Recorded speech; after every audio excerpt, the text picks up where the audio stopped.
Assalamualaikum warahmatullahi wabarakatuh. Pertama, kami persilahkan kepada Anasai. Baik, terima kasih Saudara Sagita. Langsung saja, di sini saya akan menjelaskan hasil dari kelayakan bisnis pada usaha saya. Adapun nama usahanya yaitu Na Pancake dengan tagline yaitu Your Healthy Dessert.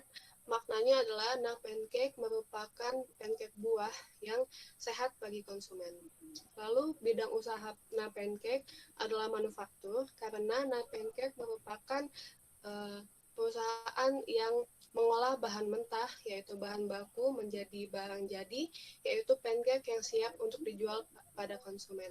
Lalu sifat usaha Na Pancake merupakan followers karena Na Pancake merupakan usaha yang mengikuti usaha pancake buah sejenis yang sudah terlebih dahulu ada.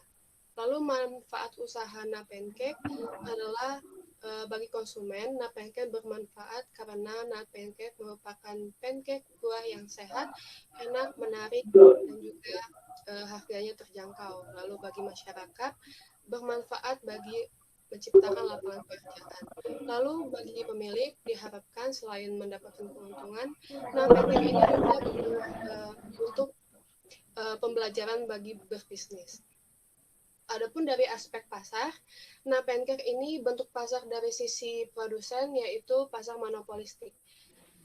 Nah Pancake merupakan usaha yang dijalankan sudah banyak penjualnya pancake buah, tetapi ciri khusus pada Na Pancake adalah varian isian buahnya yang lebih banyak, yaitu ada buah kiwi, buah mangga, buah alpukat, buah durian, dan juga buah strawberry. Lalu bentuk pasar dari sisi konsumen, Na Pancake ini pasar konsumen karena Na Pancake langsung menjual produknya kepada konsumen akhir. Lalu mengukur dan meramalkan permintaan, didapatkan data permintaan pada 1 tahun terakhir pada 3 pesaing Pancake ini data permintaannya meningkat setiap bulannya. Jadi Pancake dapat dikatakan layak pada aspek pasar. Lalu berikutnya yaitu aspek pemasaran. Pancake telah melakukan segmentasi pasar dengan baik, maka didapatkan target pasar yaitu Pancake cocok pada aspek perilaku karena Pancake mengandung bahan-bahan yang berkualitas dan menyehatkan karena bervarian isi buah-buahan sehingga cocok dengan perilaku masyarakat yang menerapkan hidup sehat pada saat pandemi COVID-19 ini. Lalu juga melakukan posisi, analisis pesaing dengan baik, dan bauran pemasarannya dengan baik, strategi promosinya menggunakan sosial media dengan mengunggah konten-konten yang menarik, menggunakan selebgram, dan mengadakan diskon, sehingga Pancake dapat dikenal oleh banyak lagi pelanggan. Sehingga pada aspek pemasaran ini Pancake dikatakan layak. Lokasi pabriknya telah dianalisis, maka yang terbaik yaitu pada Jalan Pasir Togor, maka Pancake dikatakan layak pada aspek teknis dan teknologi. Lalu pada aspek manajemen telah melakukan perencanaan dengan baik, pengorganisasian yaitu struktur garis dan juga bentuk organisasi pada Pancake ini menghubungkan langsung antara owner dengan pegawai bagian produksi dan pegawai bagian pelayanan. Baik, maka Pancake dikatakan layak pada aspek manajemen. Lalu pada aspek SDM melakukan perencanaan SDM dengan owner 1 orang, pegawai bagian pelayanan 1 orang, dan pegawai bagian produksi 1 orang. Lalu dilakukan analisis pekerjaan. Adapun owner sebagai pemimpin, pengatur, pengawas dari pekerjaan semua pegawai, dan pengurus keuangan, lalu juga pengambilan keputusan. Lalu untuk pegawai bagian produksi sebagai memproduksi pancake dari membeli bahan baku, memasak, dan juga pengemasan. Lalu pegawai bagian pelayanan bekerja dari produk pancake ini sampai ke tangan konsumen dengan baik. Lalu juga dilakukan rekrutmen, kompensasi dengan baik, maka dikatakan Pancake ini sudah layak pada aspek SDM. Lalu pada aspek keuangan telah dilakukan perhitungan, maka pada proyeksi cash flow didapatkan pemasukan lebih besar daripada pengeluaran. Lalu pada perhitungan laba rugi dikatakan NAPK ini didapatkan labanya meningkat setiap tahunnya. Lalu pada penilaian investasi didapatkan pengembalian pinjamannya lebih cepat dari umur investasi. Maka dikatakan NAPK ini layak pada aspek keuangan. Lalu NAPK ini juga berdampak positif pada lingkungan hidup, ekonomi, politik, dan sosial. Bismillahirrahmanirrahim. Sebelumnya terima kasih kepada teman saya yang bernama Sagita Megantara dan pemateri sebelumnya yang bernama Anasai Aliska. Saya akan memulai presentasi usaha saya. Usaha saya yang bernama Mimi Susu. Bidang usaha saya adalah bidang manufaktur, di mana mengubah barang mentah menjadi barang jadi untuk dijual kepada konsumen.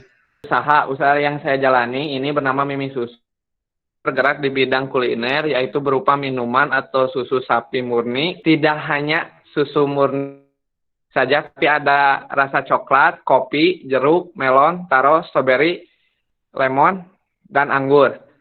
Saya sendiri selaku pelaku usaha dan juga konsumen yang menikmati produk saya, juga memberi ide baru bagi lingkungan di sekitar saya. Kemudian untuk lingkungan usaha memberikan kompetitor. Untuk target pasar, produk Mimi Susu menargetkan pada semua segmen pasar. Untuk produk Mimi Susu targetkan pada segmen demografis karena produk ini cocok untuk semua kalangan dan difokuskan kembali untuk mengambil target pasar pada kalangan anak-anak hingga remaja. Posisi mengidentifikasi keunggulan. Untuk harga merupakan faktor penting sebuah produk, akan dilihat oleh konsumen apakah semua kualitas dan produk atau tidak sebanding dengan kualitas. Saya akan mengulas dulu apa itu studi kelayakan bisnis. Studi kelayakan bisnis adalah suatu kegiatan yang dilakukan untuk menentukan apakah bisnis tersebut layak atau tidak untuk dijalankan. Kegiatan melakukan studi kelayakan bisnis yaitu meliputi apa itu identifikasi masalah, peluang usaha, dan menentukan tujuan, menggambarkan bagaimana suatu bisnis situasi tersebut, dan menilai bagaimana seberapa besar manfaat dari bisnis tersebut. Begitu sekian dari mengulas sedikit mengenai studi kelayakan bisnis. Baik, lanjut ke penelitian saya, yaitu mengenai furniture. Di sini saya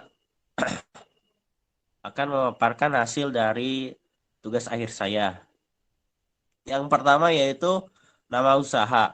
Nama usaha yaitu Murah Bagus Furniture. Dengan nama tagline tersebut, sepintas saja orang-orang tersebut akan membeli karena murah. Bagus yaitu kualitasnya yang bagus.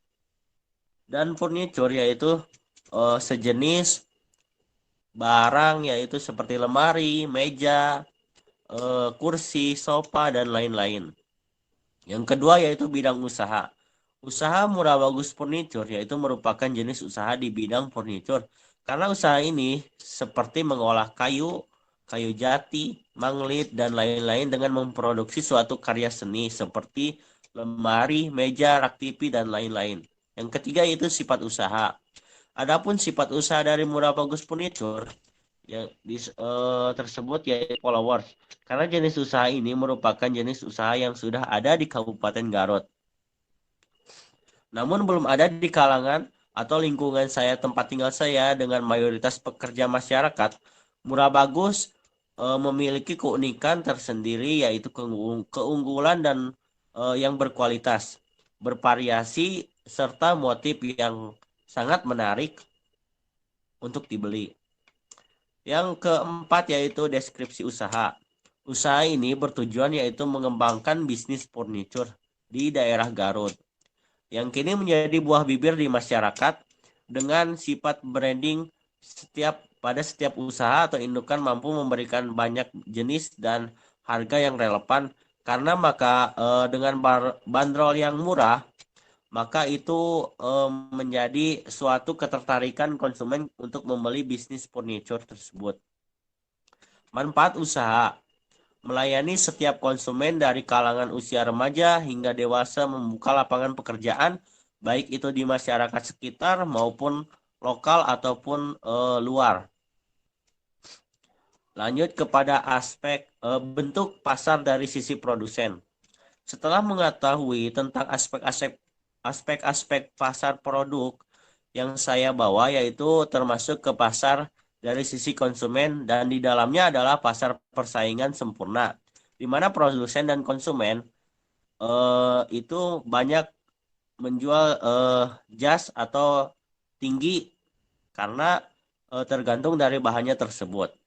Yang kedua yaitu bentuk pasar dari sisi konsumen.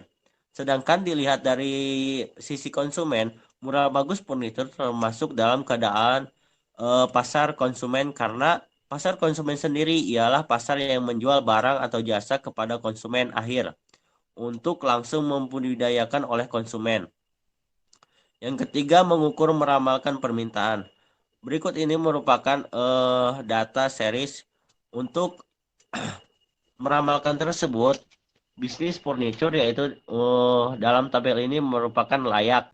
Target utama pasar yaitu adalah segmentasi demografis karena dapat dipakai oleh semua kalangan. Pada sesi tanya jawab saya buka. Anak saya pancake apa? Nah, pancake. Ya Allah. Usaha pancake. Sedangkan dari segi dari penjualan di Garut sangat banyak itu. Kenapa masih mau mengambil usaha itu? Oke, saya akan menjawab pertanyaan dari saudara Gisha. Karena sifat usaha napkin emang followers, dia mengikuti usaha sejenis pancake buah. Tetapi yang membedakannya adalah pancake ini lebih banyak varian buahnya. Biasanya tuh pancake tuh hanya isi buahnya tuh durian saja kebanyakan. Tapi pancake ini lebih banyak variannya. Ada buah kiwi, buah mangga, buah alpukat, buah stroberi, dan juga buah durian. Jadi lebih mengedepankan buah-buahan. Jadi pancake ini lebih sehat. Jadi nggak hanya durian saja. Jadi berbeda daripada bisnis-bisnis pancake buah di Garut yang lainnya. Seperti itu. Bagaimana, Saudara Gisha? Dimengerti oleh saya. Terima kasih atas jawabannya. Pemasaran pancake. Dari segi pemasarannya, Ya. pemasarannya tuh strateginya banyak. Dari bawaan pemasaran ada strategi promosinya, terus strategi lokasi juga, strategi yang dipakai pada strategi lokasi ini. Pancake ini berada di lokasinya yaitu pusat kota, jadi lebih mudah ditemukan oleh pelanggan. Juga bisa mudah didapatkan bisa ke tempat langsung offline tokonya atau juga bisa online, jadi lebih mudah didapatkan. Yang bedanya seperti itu. Ya. Baik. Saya izin bertanya kepada Saudara Gisha tentang bisnisnya Mimi Susu. Prospek apa ke depannya yang ingin masa depan? Itu rencana apa yang pada bisnis ini yang ingin gitu di masa depan? Terima kasih atas terima kasih atas pertanyaannya. Untuk saya prospek kedepannya adalah ingin membuka bukan hanya di daerah Cikole, mungkin saya akan merambah di daerah-daerah yang lebih kota, mungkin seperti di Garut Kota, atau ada kemajuan mungkin ke Bandung kalau itu adalah peluangnya gitu. Dan ingin menambah cabang doang sih, baru sampai kepikiran sampai situ doang. Apakah puas dengan jawabannya? Iya, puas. Terima kasih. Ya. Terima kasih kepada. Kita ingin bertanya apa? Oh iya, ini saya ingin bertanya saja. Sangat sederhana sekali pertanyaan saya mengenai Mimi Susu. Kenapa gitu namanya But Mimi Susu, ente Mama atau ente Momo atau dan yang lain-lain? Mungkin ada Mimi itu ada filosofinya tersendiri atau seperti apa Oh, mungkin? untuk oke, oke, oke. Untuk pertanyaan itu, kenapa saya mengambil nama Mimi Susu? Karena nama Mimi itu diambil dari minuman, tapi saya plesetkan jadi Mimi. Sedangkan susu mah udahlah, udah pasti pada tahu. Sedangkan Mimi Mimi susu kan jadi terlihat apa ya, berbeda dengan yang lain. Dan pasti untuk kalangan-kalangan anak muda bakal langsung ke pincut gitu. Mimi cuma ada satu gitu. Kalau mama kan banyak gitu. Sudah banyak lah yang benar kata-kata mama. Ya, ya, ya. Mungkin segitu yang bisa saya jawab. Apakah puas? Untuk segi dari bahannya mungkin ya, yang menjadi ciri Ya. khas, yang menjadi ciri khas Mimi Susu itu seperti apa? Dari segi Oh, bahannya untuk atau ciri khas Mimi rasanya? susu. Oh ya. Untuk mungkin dari ciri khas Mimi susu itu kami memberi untuk rasa mah mungkin udah pada nyobalah susu dengan rasa ini rasa itu, tapi kami memberi tambahan seperti boba, apa, jelly maupun permen karet, mungkin berbeda dengan yang lain, dan kami jualnya bukan di daerah kota, jadi belum banyak yang tahu lah. Saya ingin bertanya pada saudara Segita, kalau pada aspek keuangan dari bisnis apa tadi, bagus murah Furniture, furniture itu ya. seperti apa? Apakah layak atau bagaimana? Dari segi aspek keuangan bisnis furniture, yang pertama kita membahas mengenai modal. Modal ini adalah hal terpenting dari suatu bisnis. Karena jika ada tanpa modal, kita mau bisnis apa? Baik itu modal mindset ataupun Betul sekali. modal material. Tapi yang pertama itu hal yang terpenting modal yaitu modal mindset atau ide atau gagasan. Mengenai keuangan, keuangan tersebut yaitu sudah dikelola dengan baik. Baik itu dari segi modal, modal contohnya sekian harga bahan baku kayu per meter yaitu 150.000 contoh. Diukir Diukir setelah diukir dari bahan satu, contoh 1 meter bisa terjual 1.500.000. Itu sangat gelap sekali bisnis tersebut. Mungkin dari itu dari segi keuangannya ataupun mengenai tahap-tahap yang lain itu jika dijelaskan secara rinci maka akan panjang bisa sampai subuh. Silakan kepada anak saya apakah puas dengan jawabannya atau Ya, cukup? puas. Terima kasih saudara Ya. Segita. Saya ingin bertanya, apakah usaha ini membuat furniturnya itu sendiri atau mengambil dari orang lain gitu, menjual barang orang lain atau membuat furnitur. Hal berdirinya bisnis ini yaitu mengambil barang yang sudah jadi, barang siap jual kepada orang lain. Yaitu saya mengambil barangnya di toko ataupun di produsen tempat produksi itu sendiri. Namun setelah dipikir-pikir dari modal awal sampai harga jual itu sangat minim sekali untuk dikelola. Makanya itu di situ bisnis furniture tersebut eh banting setir atau bukan banting setir ya, mungkin berinovasi agar memproduksi sendiri.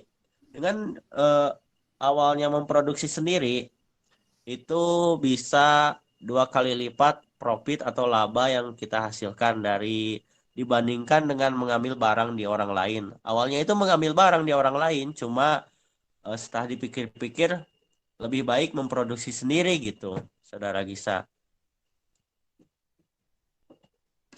Ya, Baik, apakah baik, baik, baik. dapat dipahami? Paham, paham, paham. Izin mengundurkan diri.